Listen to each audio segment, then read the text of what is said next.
પાઠ 3 પ્રાચીન નગરો અને ગ્રંથો. સૌપ્રથમ વિકલ્પો આપેલા છે. સિંધુ ખીણની સભ્યતાના અવશેષો સૌપ્રથમ કયા નગરમાંથી મળ્યા હતા? હડપ્પામાંથી. હડપ્પીય સભ્યતાની કૃષિ ક્રાંતિનું મુખ્ય મથક કયું શહેર હતું? કાલીબંગન. ઋગ્વેદમાં કેટલા મંડળો છે? 10.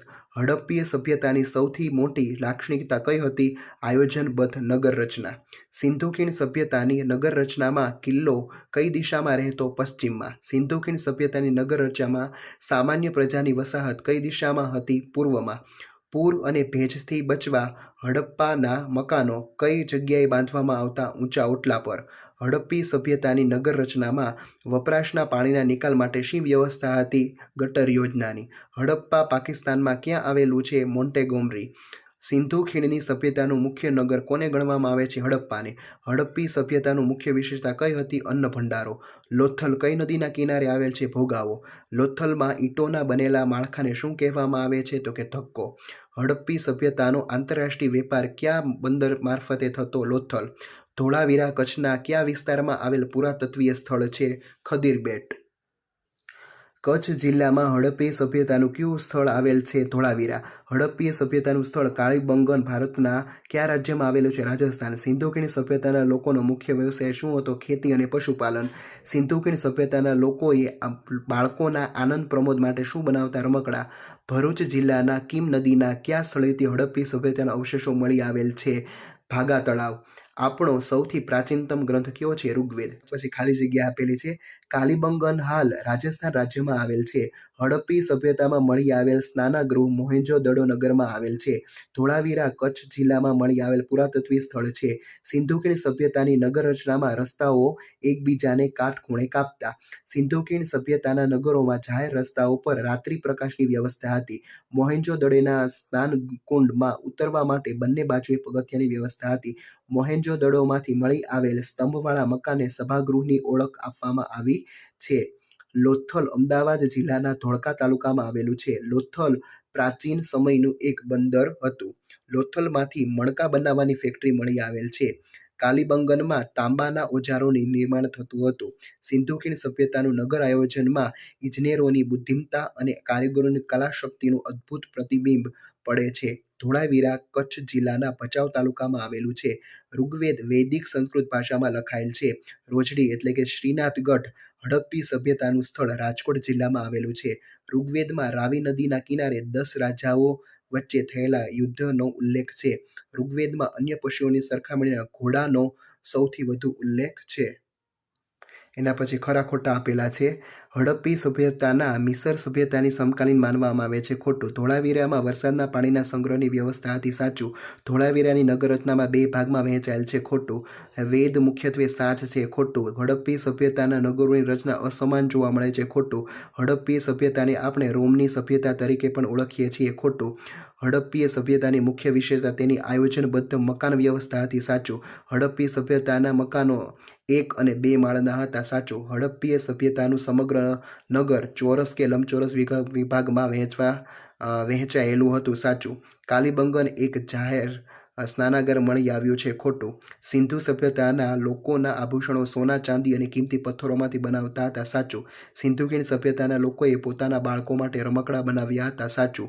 ઋગ્વેદમાં પ્રકૃતિની પૂજાના ઉલ્લેખો જોવા મળતા નથી. ખોટું. ઋગ્વેદકાલીન અર્થવ્યવસ્થાના પ્રારંભિક ચરણમાં કૃષિ મુખ્ય હતી. ખોટું. ચરણ પછી જોડકા આપેલા છે. ભાગા તળાવ તો કે કીમ નદી. હડપ્પા તો કે પંજાબ. કાલીબંગન તો કે રાજસ્થાન અને ધોળાવીરા તો કચ્છ. એના પછી બીજું જોડકું આપેલું છે. ધોળાવીરા તો કે વરસાદી પાણીનું સંગ્રહ સ્થાન. લોથલ તો સિંધુ ખીણ સભ્યતાનું વેપારી બંદર. કાલીબંગન હડપ્પીય સભ્યતાનું કૃષિ મથક અને મોહેંજો-દડો તો કે સ્નાનાગાર. ચાલો એના પછી પ્રશ્નોના જવાબ. વિશ્વની મહાન સભ્યતાના દર્શન કયા દેશમાં થાય છે? તો કે વિશ્વની મહાન સભ્યતાના દર્શન ઇજિપ્ત અને મેસોપોટેમિયા, ભારત, ચીન અને રોમમાં થાય છે. હડપ્પીય સભ્યતામાં કયા કયા સ્થળોનો સમાવેશ થાય છે? લોથલ, હડપ્પા, મોહેંજો-દડો, ધોળાવીરા, કાલીબંગન, રાખીગઢી વગેરે સ્થળોનો સમાવેશ થાય છે. હડપ્પીય સભ્યતાના મકાનો ક્યાં બાંધવામાં આવતા? શા માટે? હડપ્પીય સભ્યતાના મકાનો પૂર અને ભેજથી બચવા ઊંચા ઓટલા પર બાંધવામાં આવતા. ચોથું, હડપ્પીય સભ્યતામાં શેરીઓનું આયોજન કેવી રીતે કરવામાં આવતું? હડપ્પીય સભ્યતામાં શેરીઓનું આયોજન એ રીતે કરવામાં આવતું કે જેથી સમગ્ર નગર ચોરસ અને લંબચોરસ વિભાગમાં વહેંચાઈ જાય. સિંધુ ખીણની સંસ્કૃતિની સૌથી વિશિષ્ટ બાબત કઈ હતી? સિંધુ ખીણની સંસ્કૃતિની સૌથી વિશિષ્ટ બાબત સુવ્યવસ્થિત અને આયોજિત ગટર વ્યવસ્થા હતી, ગટર રચના હતી. સિંધુ ખીણની સંસ્કૃતિને શાથી નગર પ્રધાન સંસ્કૃતિ કહી શકાય? સિંધુ ખીણ સંસ્કૃતિના હડપ્પા અને મોહેંજો-દરો બે મોટા નગરો હતા, આથી નગર પ્રધાન સંસ્કૃતિ કહી છે. સિંધુ ખીણની સંસ્કૃતિનું ગૌરવ લઈ શકાય તેવું વિશિષ્ટ લક્ષણ કયું છે? ભૂગર્ભ ગટર યોજના સિંધુ ખીણની સંસ્કૃતિનું ગૌરવ લઈ શકાય તેવું એક વિશિષ્ટ લક્ષણ હતું. એક વિશાળ સ્નાનાગાર અવશેષો કયા નગરમાંથી મળી આવ્યા છે? મોહેંજો-દડો નગરમાંથી વિશાળ સ્નાનાગારના અવશેષો મળી આવ્યા છે. સિંધુ ખીણની સંસ્કૃતિનું નગર આયોજન કેવું હતું? સિંધુ ખીણની સંસ્કૃતિનું નગર આયોજન સુવ્યવસ્થિત, સુસંકલિત અને ઇજનેરી કલા કૌશલ્યવાળું હતું. લોથલ સિંધુ ખીણની સંસ્કૃતિનું મોટું બંદર હશે એમ શાથી કહી શકાય? લોથલના દરિયા કિનારા પરથી મોટી હોડીઓ કે વહાણો બાંધવા માટે અને ઊભા રાખવા માટેનું લંગર મળી આવ્યું છે, તેથી કહી શકાય કે લોથલ મોટું બંદર હશે. પુરાતત્વીય સ્થળ હડપ્પા ક્યાં આવેલું છે? હડપ્પા પાકિસ્તાનમાં રાવી નદીના કિનારે આવેલું છે. હડપ્પા નગરની મુખ્ય વિશેષતા કઈ હતી? હડપ્પા નગરની મુખ્ય વિશેષતા તેના અન્ન ભંડારો છે. રાવી નદીના કિનારે 12 જેટલા અન્ન ભંડારો મળી આવેલા છે. લોથલમાં બંદરનો કયો પુરાવો મળ્યો છે? લોથલમાં ઈંટોનું બનેલું માળખું મળી આવ્યું છે, તેથી તેને ધક્કો માનવામાં આવે છે જે લોથલ બંદર હોવાનો પુરાવો છે. ધોળાવીરા નગરની મુખ્ય વિશેષતા કઈ હતી? ધોળાવીરા નગરની મુખ્ય વિશેષતા વરસાદના પાણીના સંગ્રહની વ્યવસ્થા અને સ્ટેડિયમ હતી. કયા અવશેષોને આધારે કહી શકાય કે કાલીબંગન હડપ્પીય સભ્યતાનું કૃષિકાંત્રીનું મથક હતું? કાલીબંગનમાં ખેડેલા ખેતરો અને તાંબાના અવશેષો મળી આવેલ છે. એ પુરવાર કરે છે કે કાલીબંગાલ હડપ્પીય સભ્યતાનું કૃષિકાંતિનું મુખ્ય મથક હતું. સિંધુ ખીણની સભ્યતાનું નગર આયોજન કઈ કઈ બાબતોનો અદ્ભુત પ્રતિબિંબ પાડે છે? સિંધુ ખીણની સભ્યતાનું નગર આયોજન તે વખતના શાસક વર્ગની શાસન શક્તિ, ઇજનેરોની બુદ્ધિમત્તા અને કારીગરોની કલા શક્તિનું અદ્ભુત પ્રતિબિંબ પાડે છે. સિંધુ ખીણની સભ્યતાના લોકોના ખોરાકમાં કઈ કઈ વસ્તુઓનો સમાવેશ થતો? ઘઉં, જવ, બાજરો, વટાણા, તલ, ખજૂર, દૂધ, દૂધની બનાવટો, માછલી વગેરે વસ્તુઓનો સમાવેશ થતો. સિંધુ ખીણની સભ્યતાના પુરુષો કેવો પોશાક પહેરતા? સિંધુ ખીણની સભ્યતાના પુરુષો 2 કપડાં પહેરતા હતા. કમરથી નીચેના ભાગમાં ધોતી અને ઉપરના ભાગમાં ડાબા ખભાથી જમણા ખભાની નીચેના હાથમાં આવે તેવું ઉપવસ્ત્ર વીંટતા. ચાલો, સિંધુ ખીણની સભ્યતાના લોકો શેમાંથી આભૂષણો બનાવતા હતા? સિંધુ ખીણના લોકો સોના, ચાંદી અને કિંમતી પથ્થરોમાંથી આભૂષણો બનાવતા. સિંધુ ખીણની સભ્યતાના લોકો શેમાંથી વાસણો બનાવતા હતા? સિંધુ ખીણના લોકો માટી, તાંબુ અને કાંસામાંથી વાસણો બનાવતા. સિંધુ ખીણની સભ્યતાના લોકોએ પોતાના બાળકો માટે કયા રમકડા બનાવ્યા હતા? સિંધુ ખીણની સભ્યતાના લોકો પોતાના બાળકો માટે પંખી આકારની સિસોટીઓ, ઘૂઘરા, ગાડા, લખોટી, પશુ, પક્ષી અને સ્ત્રી પુરુષ આકારના રમકડા બનાવતા હતા. વેદ કેટલા છે? ક્યાં ક્યાં? વેદ 4 છે: ઋગ્વેદ, યજુર્વેદ, સામવેદ અને અથર્વવેદ. ઋગ્વેદમાંથી આર્યોના જીવન વિશે કઈ કઈ માહિતી મળે છે? ઋગ્વેદમાંથી આર્યોના રાજકીય, સામાજિક, આર્થિક અને ધાર્મિક જીવન વિશે માહિતી મળે છે. ઋગ્વેદમાંથી કઈ કઈ રાજકીય સંસ્થાઓની માહિતી મળે છે? ઋગ્વેદમાંથી ગણ, સભા અને સમિતિ રાજકીય સંસ્થાઓની માહિતી મળે છે. કઈ કઈ વિદુષીઓ ઋગ્વેદની ઋચાઓ કરી હતી? અલાપા, લોપામુદ્રા અને ઘોષા જેવી વિદુષીઓએ ઋગ્વેદની ઋચાઓની રચની હતી. ઋગ્વેદમાં દર્શાવેલી સમિતિ કયા કયા કાર્યો કરતી હતી? ઋગ્વેદમાં દર્શાવેલી સમિતિ રાજ્યના મહત્વના પ્રશ્નોની ચર્ચા કરતી હતી તેમજ ન્યાય પણ અપાવતી હતી. ચાલો, એના પછી નીચેના પ્રશ્નોના ટૂંકમાં ઉત્તરો લખો. હડપ્પીય સભ્યતાના નગરના રસ્તાઓનો પરિચય આપો. હડપ્પી સભ્યતાના નગરના રસ્તાઓ સગવડતાવાળા હતા. શહેરના મુખ્ય 2 રાજમાર્ગોમાં એક ઉત્તરથી દક્ષિણ અને બીજો પૂર્વથી પશ્ચિમ જાય. અહીં મુખ્ય માર્ગોને સમાંતર શેરીઓ આવેલી હતી. રસ્તાઓ એકબીજાને કાટખૂણે મળતા હતા. આખું નગર ચોરસ અને લંબચોરસમાં વહેંચાઈ જાય તે રીતે શેરીઓનું આયોજન હતું અને રાત્રિ પ્રકાશ માટે વ્યવસ્થા હતી. હડપ્પી પ્રજાની સર્જન શક્તિ અને કલા કારીગરી રમકડામાં વ્યક્ત થાય છે. આ વિધાન સમજાવો. હડપ્પીય સભ્યતાના અવશેષોમાંથી રમકડા મળી આવ્યા તે દર્શાવે છે કે સમયના લોકો બાળકો માટે વિવિધ પ્રકારના રમકડા બનાવતા હશે.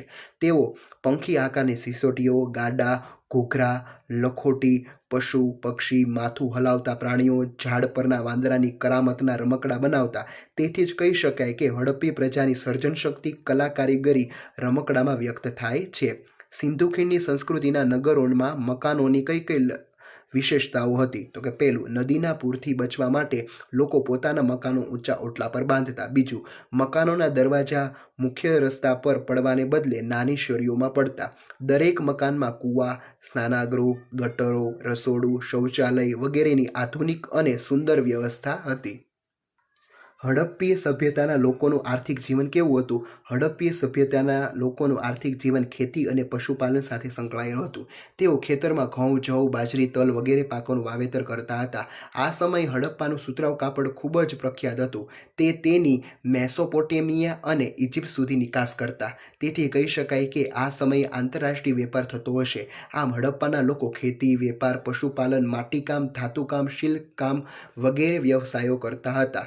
ગુજરાતમાંથી હડપ્પીય સભ્યતાના કયા કયા સ્થળો મળી આવેલા છે? તો કે નીચે મુજબ છે. તો કે જામનગરમાં લાખા બાવળ અને આમરા, અમદાવાદમાં લોથલ, ભરૂચમાં ભાગા તળાવ, સુરેન્દ્રનગરમાં રંગપુર, કચ્છમાં દેસલપુર, સુરકોટડા અને ધોળાવીરા અને રાજકોટમાંથી રોજડી એટલે કે શ્રીનાથગઢ મળી આવેલ છે.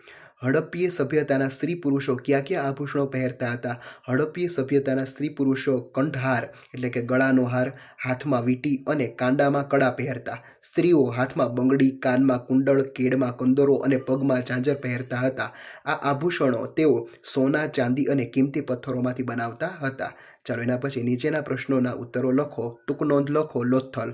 લોથલ ભોગાવો નદીના કિનારે આવેલું છે. તે અમદાવાદ જિલ્લાના ધોળકા તાલુકામાં સ્થિત છે. પ્રાચીન સમયમાં તે વેપારી બંદર હતું. અહીંથી એક માળખું મળી આવ્યું છે જેને ધક્કો માનવામાં આવે છે. લોથલમાંથી વખારો અને મણકા બનાવવાની ફેક્ટરી મળી આવેલ છે. લોથલ સિંધુ ખીણની સંસ્કૃતિનું સમૃદ્ધ શહેર, આંતરરાષ્ટ્રીય બંદર અને વેપારી મથક હતું.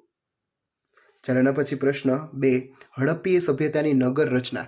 તેની મુખ્ય લાક્ષણિકતાઓ નીચે મુજબ છે. પહેલું, નગરોની રચના એક સમાન હતી. બીજું, પૂર્વ દિશામાં પ્રજાની વસાહત, પશ્ચિમમાં કિલ્લો હતો અને કિલ્લાની ફરતે કોટ હતો. મકાનની રચનામાં ઈંટો હતી. મકાનો પૂર અને ભેજથી બચવા ઊંચા ઓટલા પર બાંધતા. રસ્તાઓ એકબીજાને કાટખૂણે મળતા હતા. શેરીઓનું આયોજન એવી રીતે કરવામાં આવ્યું હતું કે સમગ્ર નગર ચોરસ કે લંબચોરસમાં વહેંચાઈ જાય. નગરમાં સભાગૃહની વ્યવસ્થા હતી. અને છેલ્લું, સુવ્યવસ્થિત ગંદા પાણીના નિકાલની ગટર યોજના હતી. અહીં આ ચેપ્ટર પૂરું થાય છે. Thank you.